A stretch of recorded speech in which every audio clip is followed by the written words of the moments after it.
இதை தாண்டி இன்னொரு ஸ்பெஷல் ஐட்டம் ஒண்ணு இருக்கு, பாருங்க. சரவணன் அவர்களே, திருவரங்குளம் ஆதி தளபதி பேருடையவர்களே, வீரமலை தளபதி பேருடையவர்களே. என்னன்னு புரியலையா? புதுக்கோட்டையில தமிழக வெற்றி கழகம் கட்சியோட ஆபீஸ் தொடங்கி இருக்காங்க. அங்க வந்திருக்கக்கூடிய கட்சி நிர்வாகிகளோட பேரை புசி ஆனந்த் வாசிட்டு இருக்காரு. சோ அவர் பேர் வாசிக்கும் போது யார் பேரெல்லாம் விஜய்னு வருதோ அதை வாசிக்காம புசி ஆனந்த் என்ன பண்றாருன்னா, தளபதியின் பேர் உடையவர்களே அப்படின்னு சொல்றாரு. அவ்வளவு மரியாதையா.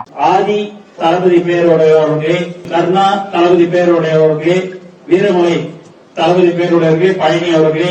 இந்த வீடியோவை பார்த்துட்டு இந்த விஷயத்தை ஷூட் பண்ணும்போது எனக்கெல்லாம் சிரிப்பே அடக்க முடியல. அந்த அளவுக்கு ஒரு அல்ட்ரா மேக்ஸ் கிரிஞ்சு விஷயம் இது. கட்சி தலைவர் மேல அவ்வளவு மரியாதையா. அவரோட பேரை கூட சொல்ல மாட்டாங்களாம்.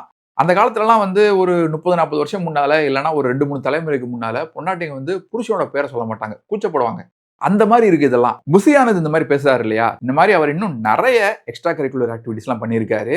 அதை பத்தி தனியா ஒரு பெரிய வீடியோவே போடலாம். அந்த அளவு கண்டென்ட் இருக்கு.